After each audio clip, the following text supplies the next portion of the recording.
FM dan pada minggu ini merupakan slot yang ke-16 saya dan kita akan membicarakan lagi, iaitu kita sambung lagi tentang berkaitan dengan qada Allah dan redha Allah yang tidak berlaziman. Jadi untuk sebagai pembukaannya saya mempersilakan Ustaz. Silakan Ustaz. Allahumma salli ala sayyidina Muhammad wa ala ali sayyidina Muhammad.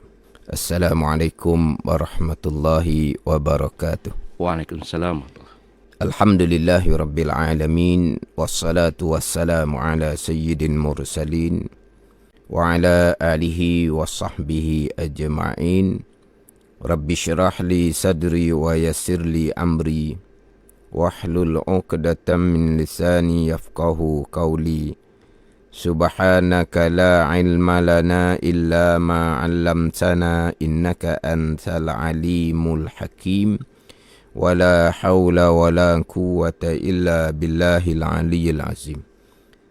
Terima kasih kepada Ijo dan kepada sidang pendengar. Mudah-mudahan kesemua kita dikurniakan oleh Allah Subhanahu wa taala dengan agama yang suci, agama yang sebenar, dengan akidah yang suci, akidah Ahlussunnah wal Jamaah, dan beramal ibadah berdasarkan kepada ilmu dan beribadah ikhlas semata-mata kerana Allah Subhanahu wa taala. Amin.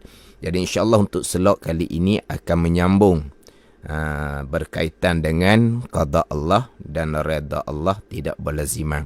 Ini slot yang ke-16, pembicaraan rukun iman yang ke-6, beriman dengan qada dan qadar Allah, perkara baik iman dan taat qada dan qadar Allah, perkara jahat, kufur dan maksiat, qada dan qadar Allah Subhanahu wa taala. Jadi pembicaraan masih lagi berkaitan dengan qada Allah Subhanahu wa taala yang bersifat dengan iradah, berlandaskan kepada ilmu Allah Subhanahu wa taala. Jadi qada Allah perkara yang baik, iman dan taat serta Allah taala redha. Qada Allah perkara yang jahat, kufur dan maksiat serta Allah tidak redha. Jadi qada Allah, redha Allah tidak berlaziman. Kemudian saya pergi pula kepada qada Allah perkara yang manis, perkara yang pahit. Wa tu'mina bil qadari khairihi wa syarrihi, dan engkau beriman dengan kehendak Allah dan perbuatan Allah baik, kehendak Allah dan perbuatan Allah jahat, kehendak Allah dan perbuatan Allah, wa hulwihi wa murrih, perkara yang manis pun qada Allah, kehendak Allah dan perbuatan Allah, perkara yang pahit pun qada Allah, kehendak Allah dan perbuatan Allah Subhanahu wa taala. Jadi selok yang terdahulu saya pergi kepada qada Allah perkara yang manis, perkara yang pahit.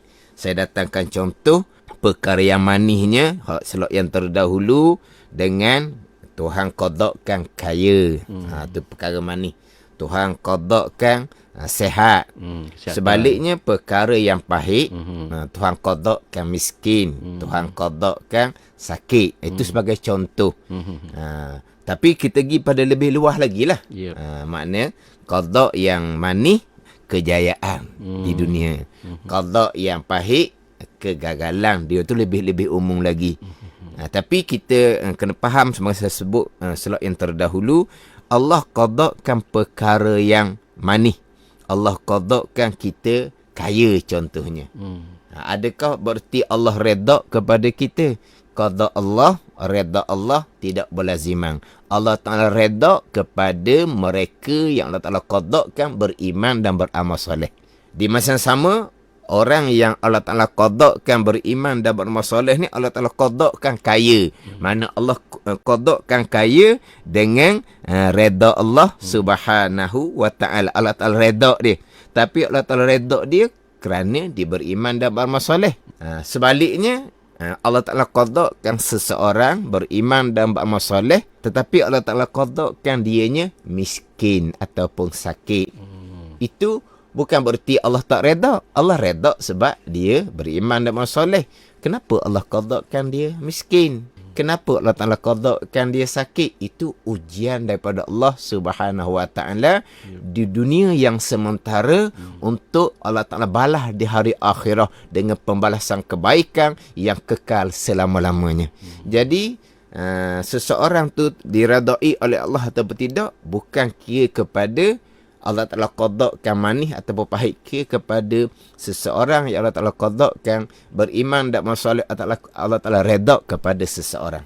Sama ada Allah Ta'ala qadakkan perkara manis, kaya dan sihat, ataupun Allah Ta'ala qadakkan perkara yang pahit, ini miskin ada ataupun sakit. Saya contoh dari minggu lepasnya, contoh kalau seseorang berniaga tidak berjaya, satu perniagaan tidak berjaya, satu perniagaan tidak berjaya, kemudian pada satu ketika dia mengikut, contoh ni lah, dia mengikut satu jemaah. Dia ikut satu jemaah tu, perniagaan dia tiba-tiba berjaya. Dulu dia ikut jemaah yang lain, perniagaannya tidak berjaya. Dia ikut satu jemaah, perniagaannya berjaya. Tiba-tiba dia kata ini menunjukkan bahawa jemaahnya diradai oleh Allah Subhanahu Wa Ta'ala. Sebab apa? Sebab Allah Ta'ala qadakkan dia berjaya ketika dia mengikut satu jemaah. Itu salah faham. Jemaah yang diikuti diradai oleh Allah jika jemaah tu berlandaskan kepada Al-Quran dan hadis Nabi SAW, beriman dan beramal soleh, jalan sebenar. Allah Ta'ala redha kepada seseorang, sama ada di masa sama Allah Ta'ala qadakkan dia berjaya dalam perniagaan ataupun tidak. Bukan kata neraca Tuhan redha dengan satu jemaah kerana ketika saya ikut jemaah tersebut saya berjaya dalam perniagaan, saya ikut jemaah lain terdahulu saya tidak berjaya dalam perniagaan. Menunjukkan bahawa jemaah terdahulu tidak sebenar, Tuhan tidak redha. Jemaah sekarang sebenar, Tuhan redha. Salah penilaian seumpama itu. Sama ada jemaah tersebut diadai oleh Allah Ta'ala tidak, jemaah berlandas pada Quran dan hadis, Allah Ta'ala redha. Jemaah yang beriman dan amal soleh, Allah Ta'ala redha. Sama ada pada masa dia mengikut jemaah tersebut, Tuhan qadakkan dia berniaga berjaya ataupun tidak. Jadi makna Tuhan qadakkan perkara yang manis atau pahit. Makna qada Allah, redha Allah tidak berlaziman. Itu kena faham molek situ. Jangan kita salah faham pula. Makna seolahnya jemaah dahulu yang kita ikut, kita berniaga pada masa tu tak berjaya. Jemaah tu salah lah. Jemaah yang saya ikut kemudian ni, saya berniaga berjaya. Jemaah tu mesti betul. Salah penilaian seumpama tu sebab berjaya ataupun tidak dalam perniagaan, diqadakkan dengan kejayaan perkara manis, diqadakkan dengan kegagalan perkara pahit. Qada Allah Subhanahu Wa Ta'ala. Qada Allah, redha Allah tidak berlazimah. Kemudian sebagian saya sebut tadi, nak pergi luah laginya, qada yang manis, qada yang pahit. Qada yang manis kejayaan, qada yang pahit kegagalan.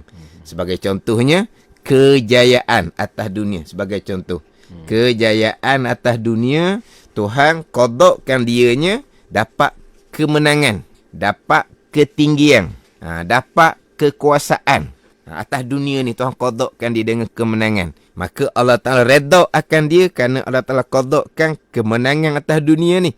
Tu Allah Ta'ala redha kepada mereka yang telah qadakkan beriman dan beramal soleh.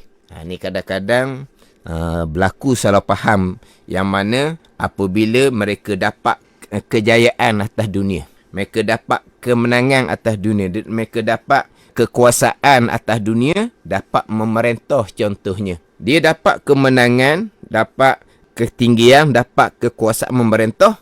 Qada Allah Subhanahu Wa Ta'ala.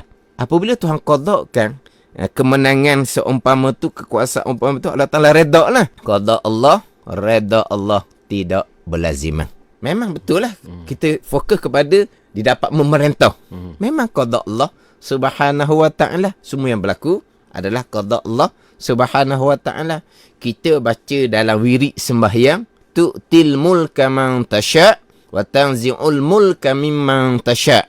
Engkau ya Allah yang beri kerajaan kepada siapa yang engkau kehendak, dan engkau ya Allah mencabut kerajaan daripada sesiapa yang engkau kehendak. Jadi maknanya kemenangan, kejayaan, dapat kekuasaan, boleh memerintah ke, ataupun kekuasaan itu ditarik oleh Allah Subhanahu Wa Ta'ala, memang kesemuanya qada Allah Subhanahu Wa Ta'ala. Jadi Allah Ta'ala redha lah ketika Allah Ta'ala qadakkan kekuasaan tadi. Qada Allah, redha Allah tidak berlazimah. Kalaulah seseorang tadi beriman dan beramal soleh, kemudian Allah Ta'ala qadakkan kekuasaan, Allah Ta'ala qada kekuasaan serta Allah Ta'ala redha. Redha-nya mana? Redha kerana mereka beriman dan beramal soleh. Mereka beriman dan beramal soleh, tapi mereka tidak dapat kekuasaan. Mereka kalau bertanding pun sentiasa kalah. Tak dapat kekuasaan, tak dapat kemenangan. Allah Ta'ala redha sebab mereka beriman dan beramal soleh. Bukan dengan qada kekuasaan, maka Allah Ta'ala redha. Itu salah faham. Sebab qada Allah, redha Allah tidak berlaziman. Ni kadang-kadang timbul salah faham. Kami dapat kekuasaan berdekat-dekat. Berarti Tuhan redha akan kami. Tuhan bersama dengan kami. Tuhan restu akan kami. Ini golongan-golongan yang tidak memahami akidah ahli sunnah wal jamaah. Qada Allah dan redha Allah tidak berlaziman. Allah Ta'ala redha, Allah Ta'ala bersama, Allah Ta'ala kasih kepada mereka-mereka yang beriman dan beramal soleh. Fa innallaha yuhibbul muttaqin. Sesungguhnya Allah Ta'ala kasih akan mereka yang bertakwa. Wa'lamu annallaha ma'al muttaqin. Ketahui olehmu bahawa sesungguhnya Allah Ta'ala bersama dengan orang yang bertakwa. Allah kasih akan orang bertakwa. Allah bersama dengan orang yang bertakwa. Siapa orang yang bertakwa? Orang yang beriman dan beramal soleh. Allah Ta'ala bersama. Sama ada mereka ini dapat kekuasaan memerintah ataupun mereka tidak dapat kekuasaan memerintah. Allah bersama dengan mereka yang bertakwa, mereka yang beriman dan beramal soleh. Sebaliknya, mereka yang tidak bertakwa, mereka yang tidak beriman beramal soleh, Allah tidak akan redha walaupun Allah qadakan kekuasaan berdekat-dekat sekalipun, berabad-abad sekalipun. Jadi kalaulah dapat kejayaan, kekuasaan, kemenangan, Allah Ta'ala bersama, Allah Ta'ala redha, itu salah faham berkaitan dengan akidah ahli sunnah wal jamaah. Allah Ta'ala redha bersama dengan kamu jikalau kamu mengikut Al-Quran dan hadis Nabi SAW. Kamu beriman dan bertakwa, sama ada Allah Ta'ala qadakan kamu kemenangan, kekuasaan, ataupun Allah tidak qadakan kamu kemenangan ataupun kekuasaan. Jadi redha Allah bukan pada kemenangan ataupun pada kekuasaan. Redha Allah pada iman dan amal soleh. Kalau jalanan yang sebenar, maka Allah bersama, Allah Ta'ala redha walaupun Allah tidak qadakan kemenangan. Ini biasa dahulu. Kalau menang saja boleh memerintah, boleh kuasa, Allah redha, Allah bersama. Sebab kami menang dengan qada Allah. Betul? Yang menang memang qada Allah, yang kalah pun qada Allah. Tapi qada Allah, redha Allah tidak berlaziman. Sama telah pula kalaulah kemenangan kita tu atas perjuangan yang batil, kemenangan kita atas perjuangan yang tidak berlandaskan kepada Al-Quran dan hadis Nabi SAW, kemenangan kita sandar kepada qada Allah pun salah dah. Sebab apa? Sebab jalanan kita jalanan yang salah. Ditambah pula kemenangan kita tu bersama dengan penipuan-penipuan. Sandar pula kepada kemenangan qada Allah, lagilah salah. Sama telah pula sandar kemenangan atas perjuangan yang batil, yang palsu, yang tak sebenar tadi ni, Allah redha, Allah bersama, Allah restu, Allah berkati, lagilah salah pemahaman. Tapi apabila berpahaman seumpama tu, berdekat-dekat memerintah, sampai masa Tuhan tarik kekuasaan, jatuh. Lepas tu redha Allah di mana? Allah tak redha dah ke? Walaha Allah sentiasa redha jikalau seseorang beriman dan beramal soleh, duduk di kemuncak kekuasaan ke, ataupun tidak pernah dapat kekuasaan ke, orang yang beriman dan beramal soleh, orang yang bertakwa, Allah sentiasa redha, Allah sentiasa kasih, Allah sentiasa bersama. Bukan kata qada kemenangan Allah redha, tu salah faham. Sebab kalau kita kira kepada kekuasaan, memang tu'til mulka man tasya, engkau yang memberi kerajaan pada siapa yang engkau kehendak. Ni kita baca dalam wirid sembahyang. Betul? Naiknya kerajaan Nabi Sulaiman AS, kehendak engkau ya Allah. Naiknya kerajaan Nabi SAW, kehendak engkau ya Allah. Diteruskan dengan kerajaan Khulafaur Rasyidin, kehendak engkau ya Allah. Naiknya kerajaan Namrud, laknatullah, kehendak engkau ya Allah. Naiknya kerajaan Fir'aun, laknatullah, kehendak engkau ya Allah. Lepas tu, Yang mana yang Tuhan reda? Hak mana yang beriman dan beramal soleh, Tuhan reda. Hak mana yang kufur, yang tidak beriman, tidak beramal soleh, Tuhan tidak reda. Walaupun Tuhan qada kan, Namrud memerintah lama mana? Berabad-abad. Firaun memerintah lama mana? Berabad-abad. Kehendak engkau ya Allah. Lepas tu Allah Ta'ala reda. Kehendak Allah dan reda Allah tidak berlazimah. Itu sebagai contoh. Macam sekarang lah. Kalau kita tengok kepada kegagalan, kita tengok sekarang di bumi Palestin. Siapa yang Allah qadakan kekuasaan? Israel laknatullah. Ya. Orang Palestinnya sentiasa ditindas. Jadi maknanya orang Israel laknatullah Allah Ta'ala reda. Sebab Allah qadakan kekuasaan kepada Israel. Sampai ke negara umat Islam yang sekitar, yang ramai pun tak berani. Dengan kekuasaan kerajaan Israel laknatullah. Dengan apa yang ada pada mereka. Kehendak siapa tu? Kehendak Allah. Allah reda. Allah tidak reda. Dan macam mana dengan orang Palestin yang tertindas? Allah tak reda kepada mereka sebab mereka beriman dan beramal soleh. Tapi kenapa Allah qadakan orang Palestin tertindas? Itu ujian kehidupan atas dunia. Mereka mati syahid, dapat syurga Allah Subhanahu wa taala. Tapi kalau kita kira kekuasaan, maka Tuhan qada, maka Tuhan reda. Maka Israel Tuhan reda sebab memanglah Israel dapat kekuasaan. Datang daripada mana? Daripada qada Allah Subhanahu wa taala. Allah Taala reda. Dah. Reda. Kehendak Allah, qada Allah, reda Allah tidak berlaziman. Pernah ni sebagai contoh. Ni sebagai contoh. Naik jatuh kerajaan Mesir, Kerajaan Mubarak. 30 tahun dia memerintah. Naik presiden barunya almarhum Dr. Mursi. Tapi Dr. Mursi hanya dapat memerintah setahun, kemudian diguling. Maka orang berkata, kenapa Dr. Mursi digulingkan? Sebab Tuhan tak reda lah sebab setahun je. Itu salah pemahaman. Mubarak memerintah 30 tahun. Almarhum Dr. Mursi memerintah hanya setahun. Siapa yang Tuhan reda? Mubarak memerintah 30 tahun. Qada Allah. Mursi hanya dapat memerintah setahun. Qada Allah. Lepas tu, reda. Qada Allah. Reda Allah tidak berlaziman. Siapa yang Tuhan reda? Antara Mubarak 30 tahun dengan Mursi hanya setahun, menaik pula kerajaan presiden yang lain. Allah Ta'ala reda kepada mereka yang beriman dan beramal soleh. Mereka jalan sebenar Al-Quran dan hadis. Sama ada mereka merintah 30 tahun ke, 1 tahun ke, tak pernah memerintah ke.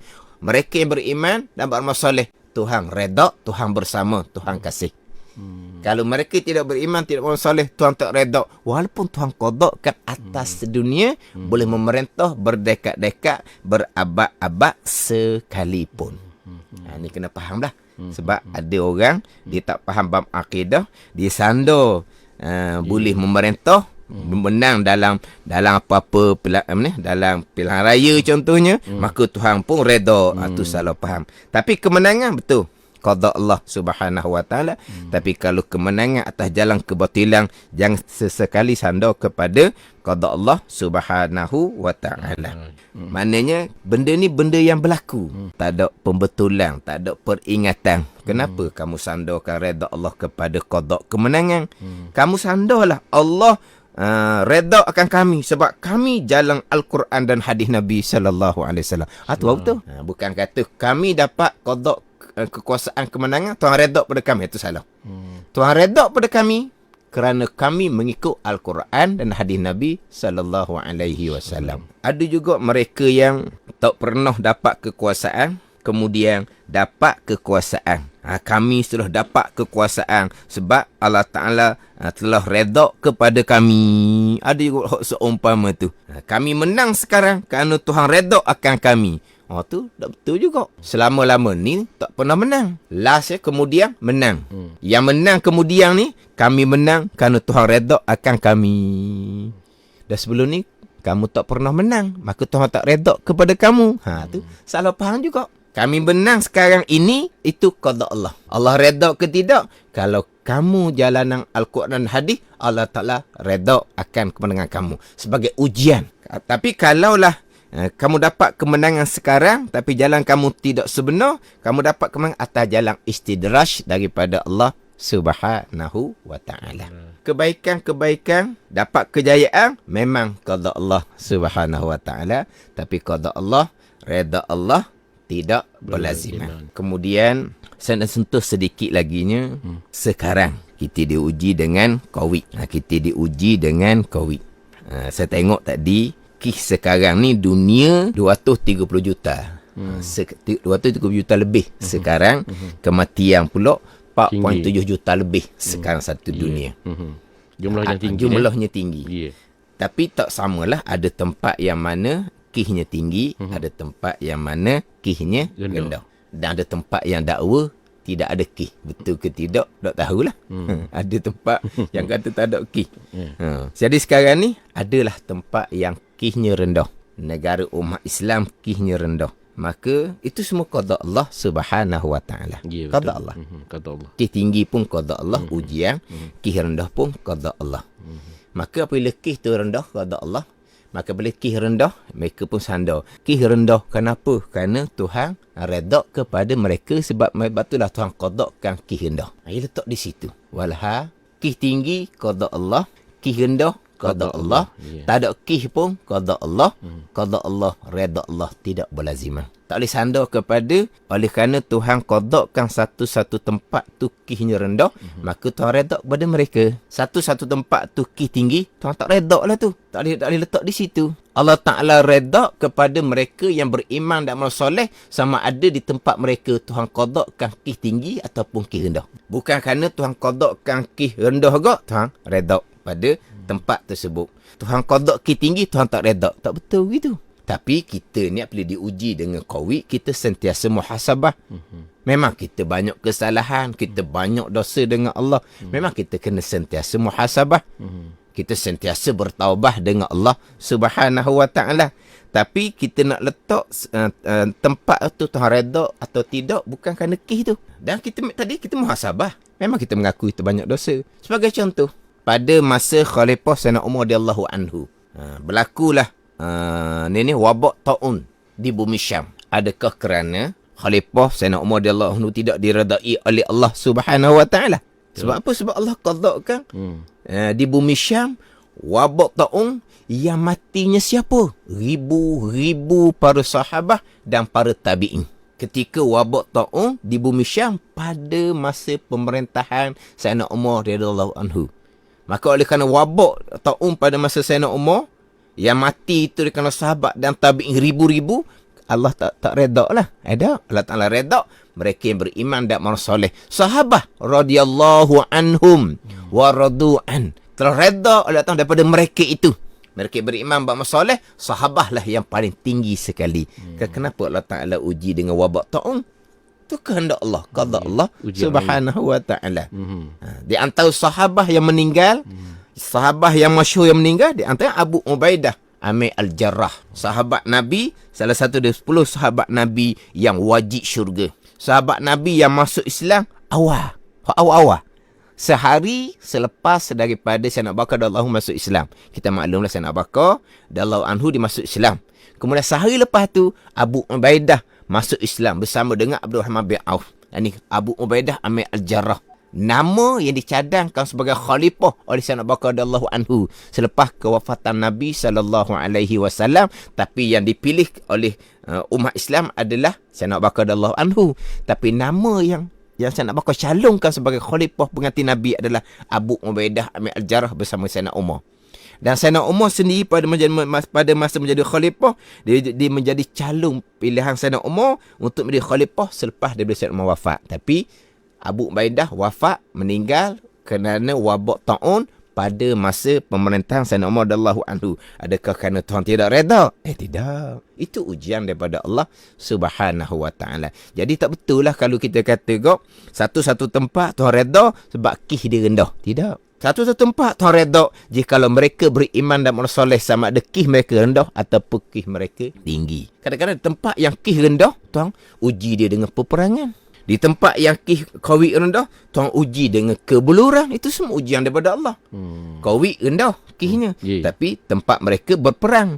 Tempat mereka kebuluran. Itu qada Allah. Allah redha ke tak? Allah redha kalau mereka beriman dan amal soleh. Bukan kata kis rendah menunjukkan bahawa Tuhan redha, kis tinggi Tuhan tak redha. Tak ada kena-mengena. Tak ada.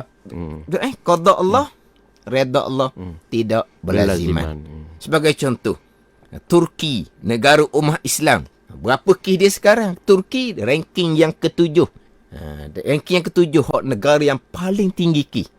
Tapi negara Islam yang pertama adalah Turki, paling tinggi. Ranking dunia, Turki nombor 7. Ranking dunia. Turki 6.9 juta kes. 6.9 juta kes di Turki. Adakah Turki Tuhan tidak redha? Mereka beriman, maksudnya Tuhan redha. Kes mereka tinggi, ujian. Sebagaimana kita di Asia Tenggara. Manakah negara yang paling tinggi ki? Negara yang paling tinggi ki? Negara yang paling ramai umat Islam di Indonesia. Adakah Indonesia Tuhan tidak redha? Tuhan redha jika mereka beriman dan beramal soleh. Bukan kerana mereka ki tinggi, Tuhan tak redha. Mereka ki rendah, Tuhan redha. Itu salah faham. Ya, Qada Allah, faham. redha tidak berlaziman. Kita maklum kan Indonesia, Betul. kalau kira ranking dunia, ranking yang ke-13 sekarang. Kes mereka 4.1 juta. Kes di Indonesia, kematian mereka 140,000. Indonesia. Qada Allah. Allah tak redha pada negara Indonesia. Mereka beriman, mereka bermasalah, Tuhan redha. Kalau mereka tidak beriman, mereka tidak bermasalah, Tuhan tidak redha. Sama ada kes mereka tinggi ataupun kes mereka rendah. Itu semua qada ujian daripada Allah Subhanahu wa taala. Qada Allah, redha Allah tidak berlaziman. Jadi kita kira panjang dah ni bicara tajuk kita. Qada Allah, redha Allah tidak berlaziman. Saya nak sentuh satu lagi sebelum kita ni selesai slot yang ke-16, slot yang nanti kita pindah pada tajuk yang lain pula. Saya sentuh berkaitan dengan qada Allah, redha Allah tidak berlaziman. Kemudian saya sentuh slot yang terdahulu, redha Allah dan suruh Allah berlaziman. Perkara yang Tuhan redha, beriman dan beramal soleh, Tuhan suruh, Tuhan perintah. Perkara yang Tuhan suruh, Tuhan perintah, iaitu beriman dan beramal soleh, Tuhan redha. Jadi redha dan suruh berlaziman. Kemudian kita tajuk kitanya qada dan redha tidak berlaziman. Redha suruh berlaziman. Maka qada dan suruh pun tidak berlaziman. Tuhan qada seseorang beriman dan beramal soleh, serta Tuhan suruh mereka beriman dan beramal soleh. Tuhan qada seseorang kufur dan maksiat, Tuhan tak suruh pun mereka kufur dan maksiat. Itu maknanya qada Allah, suruh Allah tidak berlaziman, sebagaimana qada Allah dan redha Allah tidak berlaziman. Kalau sidang pendengar macam dah tambah tajuk lain pula ni. Tadi tajuk asal kita qada Allah, redha Allah tidak berlaziman. Kemudian redha Allah dengan suruh berlaziman. Berarti qada Allah dan suruh Allah tidak berlaziman jugalah. Tuhan qadakan seseorang beriman dan beramal soleh, serta Tuhan suruh perintah seseorang beriman dan beramal soleh, itu berlaziman. Tuhan qada seseorang kufur dan maksiat, tapi Tuhan tidak suruh mereka kufur dan maksiat. Allah Ta'ala perintah kepada mereka yang kufur dan maksiat ni supaya mereka beriman, tapi mereka kufur. Allah Ta'ala perintah mereka supaya beramal soleh, tapi mereka melakukan maksiat. Jadi mana Allah suruh mereka beriman, tapi Allah tidak qadakan mereka beriman. Allah suruh mereka beramal soleh, bukan suruh buat maksiat, tapi Allah tidak qadakan mereka beramal soleh. Sebaliknya Allah qadakan mereka kufur dan maksiat. Jadi qada Allah dan suruh Allah pun tidak berlaziman. Sebagaimana qada Allah, redha Allah tidak berlaziman. Saya nak sentuh bab qada dan suruh ni tidak berlaziman. Pernah satu program yang besar. Program tu program yang dalam dewan lah, bukan program terbuka dalam dewan program tersebut. Tapi walaupun program tersebut dalam dewan, dia ada live. Bila ada live ni jadi terbuka lah. Dia ada live, tapi memang dalam dewan. Jadi seseorang yang bercakap ni, orang yang tinggilah kedudukan dalam negara, dia bercakap di hadapan tu orang Islam pun ada, orang bukan Islam pun ada. Dia bercakapnya apa? Tapi perkara ni walaupun orang tahu, tapi perkara ni jadi senyap je. Tidak ada pembetulan pun tidak ada, teguran pun tidak ada, berjalan begitu je. Jadi seseorang ni berkata dalam ceramah dia lah. Ceramah dia kata, Allah tidak suruh semuanya masuk Islam.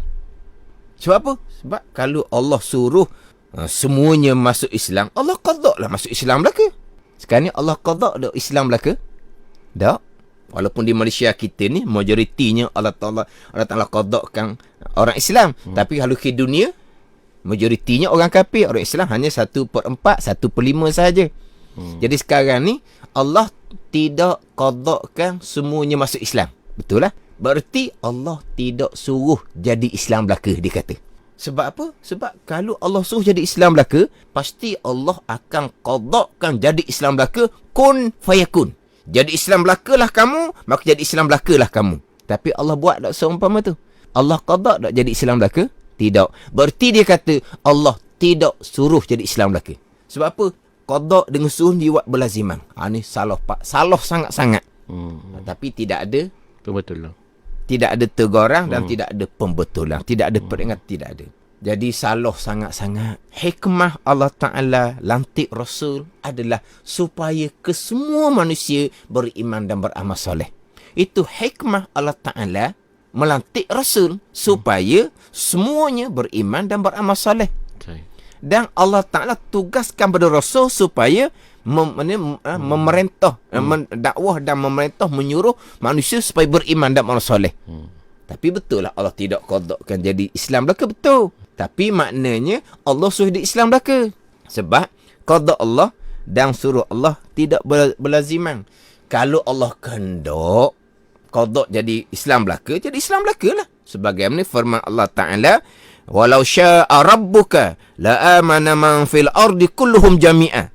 Jikalau menghendaki oleh Tuhan engkau ya Muhammad bahawa beriman oleh sekalian mereka di bumi, nescaya akan beriman oleh mereka yang ada di bumi ni sekaliannya. Jikalau Tuhan engkau kehendak ya Muhammad. Tapi Tuhan kehendak tak? Tuhan tidak kehendak. Maknanya Tuhan kehendak sebahagiannya beriman, sebahagiannya tidak, betul. Tapi Tuhan suruh jadi beriman belaka. Sebagian dalam ayat Allah Ta'ala berfirman, Kul ya ayuhan nas Inni rasulullahi ilaikum jami'a. Dalam surah Al-A'raf ayat 158. Kata olehmu ya Muhammad, Tuhan perintah Nabi supaya kata kepada manusia, wahai manusia. Tuhan perintah kepada Nabi supaya kata kepada manusia, wahai manusia, inni rasulullahi ilaikum jami'a. Sesungguhnya aku ni adalah utusan Allah kepada kamu sekaliannya. Tuhan perintah kepada Nabi supaya kata, aku ni Rasulullah utusan Allah kepada kamu sekaliannya. Kemudian ayat di depan tu, apa yang Allah Ta'ala perintah pada Rasul supaya kata pada manusia. Rasul pun kata, fa'aminu billahi wa rasulih. Maka berimanlah kamu semua wahai manusia dengan Allah dan dengan Rasulnya. Maknanya Allah Ta'ala perintah supaya Nabi SAW perintah manusia supaya beriman dengan Allah dan Rasul. Memang Allah Ta'ala perintah supaya beriman pada Allah dan Rasul. Tapi Allah Ta'ala qadakkan sebahagian sahaja yang beriman, dan Allah Ta'ala qadakkan sebahagian laginya tidak beriman. Jadi qadak Allah, suruh Allah tidak berlaziman. Allah Ta'ala qadakkan beriman, dan Allah Ta'ala suruh beriman. Tetapi ada orang yang Allah Ta'ala suruh beriman, tapi Allah tidak qadakkan ianya beriman. Qadak dan suruh tidak berlaziman. Allah Ta'ala qadakkan kita alhamdulillah beriman. Allah suruh kita beriman. Allah qadakkan orang kafir ni tidak beriman, kekal kafir. Tapi Allah Ta'ala suruh mereka supaya beriman. Allah Ta'ala suruh. Itulah perintah Allah dan Rasul. Tapi Allah tidak qadakkan orang kafir tadi beriman. Tapi Allah Ta'ala suruh. Sebab apa? Sebab qadak Allah dan suruh Allah tidak berlaziman. Sebagaimana qada Allah dan reda Allah pun tidak berlaziman, tapi reda Allah dan suruh Allah berlaziman. Allah Ta'ala reda pada mereka yang beriman dan beramal soleh, serta Allah Ta'ala suruh supaya mereka beriman dan beramal soleh. Tapi qada dengan suruh tidak berlaziman. Jadi hak kata tadi tu memang salah sangatlah. Cakap pula di hadapan orang kafir dia juga. Allah Ta'ala tidak suruh jadi Islam belaka. Orang kafir berdengung, gitu. Kalau Allah Ta'ala suruh, Allah Ta'ala qadakkan manusia ni beriman belaka. Tapi Allah tidak qadakkan, mana Allah tak suruh. Salah sangat-sangat. Allah Ta'ala suruh supaya semuanya beriman. Itulah hikmah diutuskan Rasul. Tetapi Allah Ta'ala qadakkan sebahagian saja beriman, ikut Rasul. Dan Allah Ta'ala qadakkan sebahagian laginya kufur, engkau tidak ikut Rasul. Qadak Allah dan suruh Allah tidak berlaziman. Jadi kira-kira untuk tajuk besar kitanya, qada Allah, reda Allah tidak berlaziman, selesailah. Jadi insya-Allah di slot akan datang. Sebelum kita masuk kepada tajuk kita berkaitan qadar, perbuatan Allah. Sekarang tajuk kitanya qada, ketentuan Allah, kehendak Allah yang bersifat dengan iradah. Insya-Allah kita akan masuk pula kepada qadar, perbuatan Allah, pekerjaan Allah yang bersifat dengan kudrah. Jadi insya-Allah selalu akan datang. Sebelum nak masuk kepada pembicaraan qadar, perbuatan Allah, pekerjaan Allah Subhanahu Wa Taala, saya nak sentuh sedikit berkaitan dengan kita wajib redha dengan sekian qada Allah. Sama ada qada tu qada yang baik ataupun qada yang jahat, kita wajib redha dari sudut qada Allah. Dan kita kalau perkara tu perkara jahat, kita diharamkan redha dari sudut ikhtiar dan usaha, walaupun redha dengan qada Allah bukan bicara akidah. Qada, redha dengan qada Allah adalah bicara sifat mahmudah dalam pembicaraan ilmu tasawuf, tapi dia ada kaitan dengan bicara qada Allah. Jadi insya-Allah setelah akan datang saya akan pergi pada tajuk kita wajib redha dengan sekalian qada Allah. Qada yang baik kita jelas kita redha. Kalau qada yang buruk, kita wajib redha juga dari sudut qada Allah, dan kita haram redha dari sudut ikhtiar usaha seseorang manusia. InsyaAllah untuk selok akan datang. Wallahu a'lam. Baiklah, tadi kita telah pun mendengar perkongsian untuk pada minggu ini, merupakan untuk kesudahannya, iaitu berkaitan dengan qada Allah dan redha Allah tidak berlaziman. Jadi insya-Allah pada minggu hadapan kita akan masuk tajuk baru, Ustaz, ya. Insya-Allah. Jadi untuk minggu ini, sebelum kita berakhir dalam pengajian kita, seperti biasa untuk pagi ini saya minta Ustaz untuk bacaan doa. Silakan Ustaz. Bismillahirrahmanirrahim. Alhamdulillahirabbil alamin. Wassalatu wassalamu ala sayyidil mursalin wa ala alihi wa sahbihi ajma'in. Allahumma aftah alaina futuhal arifin. Allahumma allimna ilma akadamin wa fahimna famasabikin warzuqna ruqat talibin. Allahumma zidna ilman wa alhiqna bis salihin. Wa sallallahu ala sayyidina Muhammadin wa ala alihi wa sahbihi wa sallam. Walhamdulillahi rabbil alamin. Wassalamualaikum warahmatullahi wabarakatuh. Amin. Waalaikumsalam warahmatullahi wabarakatuh. Jangan lupa untuk kita bersama-sama lagi pada minggu hadapan di waktu yang sama, dan kita teruskan lagi untuk rancangan seterusnya dalam pagi ini bersama dengan DJ Anggun Inspirasimu.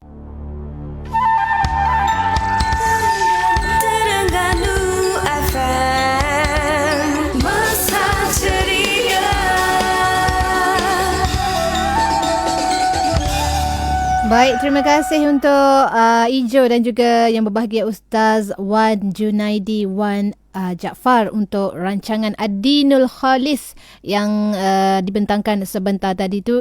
InsyaAllah apa yang disampaikan itu tadi semoga bermanfaat untuk kita, khususnya pada hari Jumaat penghulu segala hari ini. Terima kasih untuk semua yang mendengar dan juga yang menonton di live page Facebook Terengganu FM. InsyaAllah teruskan kesetiaan anda bersama-sama kami menerusi Terengganu FM.